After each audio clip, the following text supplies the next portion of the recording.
Hi Vijayawari, welcome back to the channel Shipra Mishra. This is Shipra Mishra and I hope you guys are doing fine. So आज हो गया है date 24th of January, जिसका मतलब ये है कि अब हम करीब आ चुके हैं हमारे फाइनल एग्जाम्स के।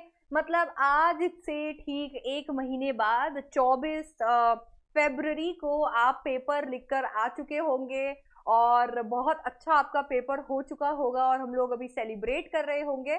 तो अब इंग्लिश के एग्जाम में सिर्फ 30 दिन रह गए हैं और मैं चाहती थी कि जब भी अब क्योंकि आप प्रेपरेशन अपनी शुरू करने वाले हो, तो अब अपनी प्रेपरेशन अगर शुरू करने चाहते हो तो कुछ एक चीजें जो आपको ध्यान में रखनी चाहिए, बस इतनी छोटी छोटी चीजों का अगर आप ख्याल रख लोगे तो आप 100 आउट ऑफ 100 जो है वो इजीली स्कोर कर सकते हो। मुझे पता है बहुत सारे बच्चों के दिमाग में ये चल रहा होगा कि अरे यार ये तो एक लैंग्वेज सब्जेक्ट है और इसके अंदर 100 आउट ऑफ 100 हम कैसे स्कोर करेंगे, बट बड़ा ही इजी है स्कोर करना अगर आप इन चीजों को अपने दिमाग में रखो। तो I make it very quick. तो चलिए फिर फटाफट से शुरू करते हैं।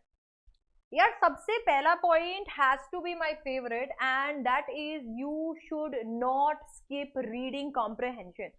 आपको रीडिंग कॉम्प्रहेंशन बिल्कुल भी स्किप नहीं करना चाहिए। देखिए एक टाइम था जब हम लोग रीडिंग कॉम्प्रहेंशन को ऐसे ही ट्रीट किया करते थे, हमें ऐसा लगता था कि यार रीडिंग कॉम्प्रहेंशन तो हम लोग एग्जाम में जाकर करेंगे।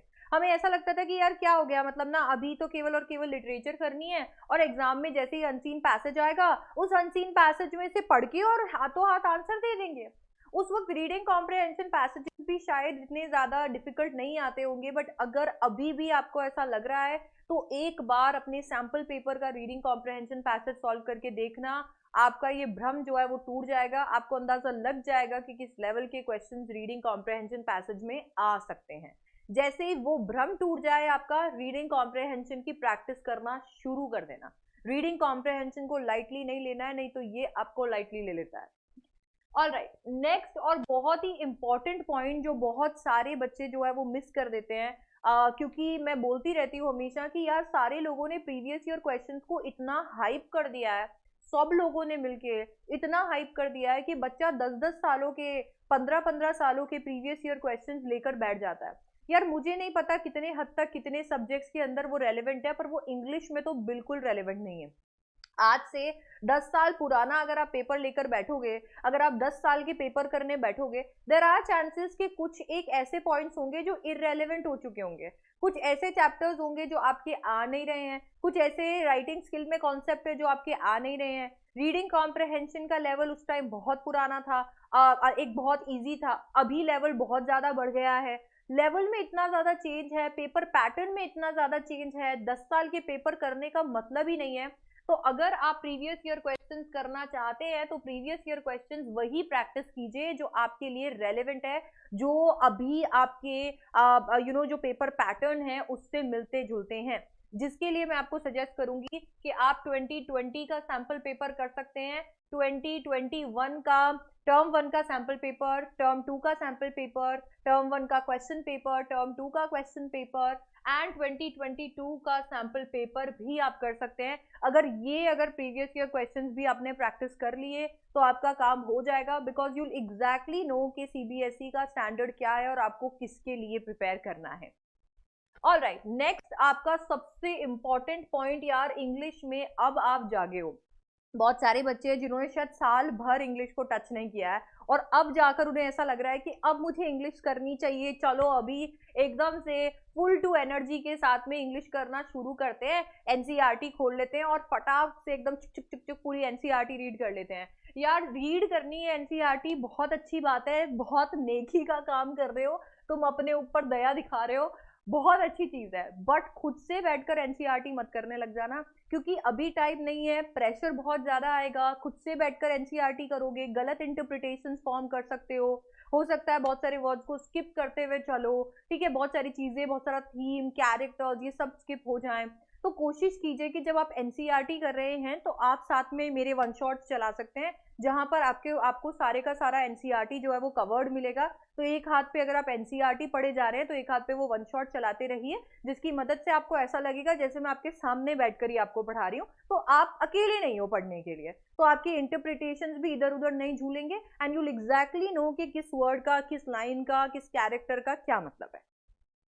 इसके बाद में बहुत इंपॉर्टेंट पॉइंट जो मुझे लगता है अगेन बहुत सारे लोग गलत करते हैं और बहुत सारे बच्चों के दिमाग में गलत हो जाता है, वो ये है कि यार राइटिंग सेक्शन है, writing section is just about formats. Writing section के अंदर क्या करना है, सिर्फ ले देकर फॉर्मेट ही तो पढ़ के जाना है यार। नोटिस का फॉर्मेट देख लेंगे, इन्विटेशन का फॉर्मेट देख लेंगे, लेटर्स, इन सबके फॉर्मेट्स देख लेंगे और हो जाएगा हमारा काम। तो हमें काहे को इतना क्या चिंता हम लोगों को। तो आपको ऐसा लगता है कि यार राइटिंग सेक्शन जो है वो सिर्फ और सिर्फ फॉर्मेट्स के लिए है, ऐसा नहीं है। फॉर्मेट का हर एक क्वेश्चन में एक नंबर है। दैट मीन्स अगर आप फॉर्मेट्स पढ़ के जा रहे हैं तो आप 20 नंबर में से केवल 4 नंबर की तैयारी करके जा रहे हैं। तो आगे से जब किसी भी फॉर्मेट के वीडियो को देखो या आगे से सिर्फ तुम्हारे दिमाग में ये आए कि यार मुझे तो सिर्फ फॉर्मेट करने हैं, इस फिगर को याद रख लेना। फॉर्मेट का एक नंबर है नोटिस में, एक नंबर है इनविटेशन में, एक नंबर है लेटर में और एक ही नंबर है आपके आर्टिकल रिपोर्ट जिसमें भी। तो 20 में से केवल 4 नंबर आपके पक्के हो रहे हैं अगर आप फॉर्मेट को पक्का कर रहे हो। तो writing section is not just about formats, it's about ideas, developing ideas, your style of writing, आप कैसे उन आइडियाज को पुट करते हो, स्पेलिंग एरर्स, ग्रामेटिकल एरर्स, ये सब कुछ इसके अंदर चेक होते हैं। हर लेवल की एक्यूरेसी चेक होती है एंड तब जाके आपको 5 नंबर मिलते हैं। तो राइटिंग सेक्शन जो है वो सिर्फ और सिर्फ फॉर्मेट्स नहीं है। राइटिंग सेक्शन अभी तक प्रिपेयर नहीं किया है और आप सिर्फ फॉर्मेट प्रिपेयर नहीं करना चाहते हो, अगर आप एग्जैक्टली जानना चाहते हो नोटिस कैसे लिखना है, invitation, job application, letter to editor, article, report, मुझे कमेंट डाउन करके बताओ क्योंकि मैंने ऑलरेडी पुराने वीडियोस में ये सब कवर किया हुआ है। बट इफ यू वांट कि मैं वापस कवर करूं नए फॉर्मेट्स नई चीजों के साथ में, तो मैं वो भी कवर करने को तैयार हूँ। कमेंट डाउन कि आपको राइटिंग सेक्शन चाहिए क्या, I will bring videos very very soon. Okay, so writing section important है, अगेन आपको प्रैक्टिस भी करना पड़ेगा and it's more than formats. So you have to go beyond formats, you have to think about what will I write, कैसे मैं ideas develop करूंगा, मेरे को कौन से कोटेशंस याद करने चाहिए, कैसे टॉपिक्स पे मुझे तैयारी करनी चाहिए। It's more then just formats guys. Next आपके लिए बहुत ही ज्यादा इंपॉर्टेंट चीज जो अब हो चुकी है, जो मेरे ख्याल से अगर आपने सीबीएसई को क्लोजली एग्जामिन किया होगा, पेपर्स को क्लोजली एग्जामिन किया होगा, तो आपके दिमाग में पहुंच गई होगी, literature is not just about stories, it's not just about stories. तो अगर आपको ऐसा लगता है कि ओह इंग्लिश इंग्लिश तो मैं एक दिन पहले कर लूंगा, इंग्लिश 3 घंटे में हो जाएगी, हाँ हो जाएगी, मैं आपको एक दिन पहले प्रिपेयर कराऊंगी, हाँ मैं इंग्लिश आपको 3 घंटे में करवा दूंगी। But literature is not just about stories anymore. आप जो सोचते थे कि मैं 15 मिनट की समरी देख लूंगा और फिर वो जो समरी है वो समरी को ही जाकर और एकदम उगल के आ जाऊंगा, भाई तुम क्वेश्चन कुछ भी पूछो आंसर मेरा वही होगा, ये जो आप सोचते थे अब ऐसा नहीं है। अगर आप वहां पर सिर्फ और सिर्फ आप स्टोरी पढ़कर गए हैं तो बेड़ा गर्क होगा आपका लिटरेचर के अंदर। आप 40 नंबर को बाय बाय कर दीजिए। पूछिए क्यों, कमेंट्स में पूछिए क्यों। क्योंकि सबसे पहला एक्सट्रैक्ट बेस्ड क्वेश्चंस, ऐसा नहीं हो सकता है कि आपको एक पैसेज दे देंगे, एक एक्सट्रैक्ट दे देंगे और उसमें से क्वेश्चंस आ जाएंगे ना। आपको वहां पर वोकैब के क्वेश्चंस पूछे जा सकते हैं, कैरेक्टर के बारे में क्वेश्चंस पूछे जा सकते हैं, क्वेश्चंस पूछे जा सकते हैं थीम के बारे में, टाइटल के बारे में, सब कुछ पूछा जा सकता है।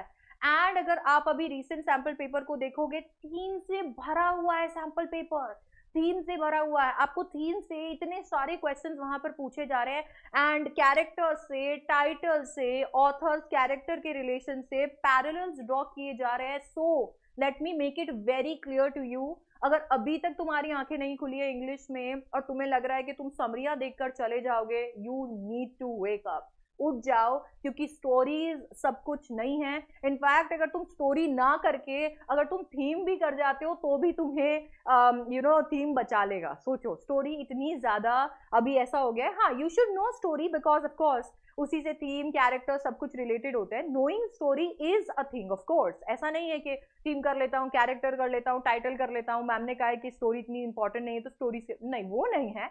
It's not just about stories, so you should not just be doing stories. कहने का मतलब ये है कि आपको सिर्फ स्टोरीज नहीं करनी है, आपको इसके साथ में थीम कवर करना है, टाइटल कवर करना है, ऑथर कवर करना है, रिलेशंस कवर करने हैं कैरेक्टर्स के साथ में, तो ये सब कुछ इसके अंदर आएगा। आपको इंटरप्रिटेशन फॉर्म करनी है, तो बहुत कुछ है इसके अंदर। It's not just about stories anymore.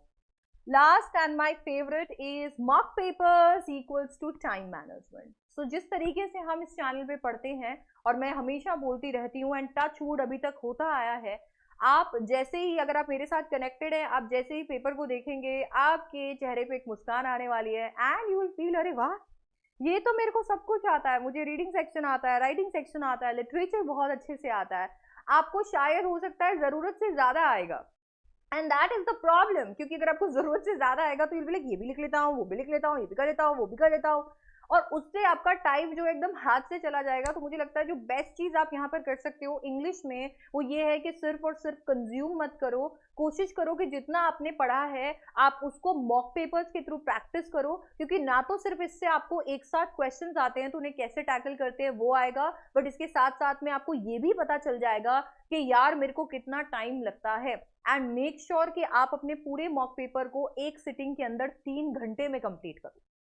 तो टाइम मैनेजमेंट जो है वो आपको यहाँ पर आ जाएगा, जो कि एक बहुत बड़ा प्रॉब्लम है। इंग्लिश का पेपर डिफिकल्ट होने के साथ साथ में लेंदी भी होता है, तो ये एक बहुत बड़ा चैलेंज हो सकता है आपके लिए। अगर आप स्लो राइटर हो, सजा सजा के लिखते हो, आपको आइडिया डेवलप करने में टाइम लगता है, you will have to work on this, okay. तो ये एक वीडियो है आपको उठाने के लिए, जगाने के लिए कि उठ जाइए, अब 30 दिन बचे हैं। ठीक 1 महीने बाद आप अभी मेरे साथ मिल रहे होंगे, मुझे बता रहे होंगे आपका पेपर कैसा हुआ। तो अब ज़्यादा समय बचा नहीं है और आप अपनी प्रेपरेशन अब शुरू करना चाहते हैं, तो इन पॉइंट्स को आपको ध्यान में रखना है एंड कोशिश करनी है कि इनको बिल्कुल स्किप ना करें। ये चैनल आपके साथ में है तो इस चैनल को सब्सक्राइब कर लीजिए। ये सारी की सारी बातें जो मैं यहाँ पर बता रही हूँ वो सब कुछ चैनल के हर वीडियो के अंदर कवर्ड है। आपको अच्छे वन शॉट्स मिल जाएंगे, राइटिंग स्किल्स के ऊपर, रीडिंग सेक्शन के ऊपर, सारे वीडियोज यहाँ पर अवेलेबल है। अगर इसकी एडिशन के अंदर आपको कोई भी सेशंस चाहिए तो प्लीज मुझे कमेंट करके जरूर बताइएगा, और मैं आपसे मिलने वाली हूँ नेक्स्ट क्लास के सेशन के वीडियो के अंदर। So thank you so much for watching. Don't forget to subscribe to the channel. Please show your love by clicking the subscribe button. And also video को लाइक करना मत भूलना, अपने friends के साथ शेयर कर दो और बोल दो जाग जा भाई, हो गया अभी तो उठ जा, ठीक है। And I will see you in the next one. Thank you so much guys, I will see you, bye bye, take care, I love you.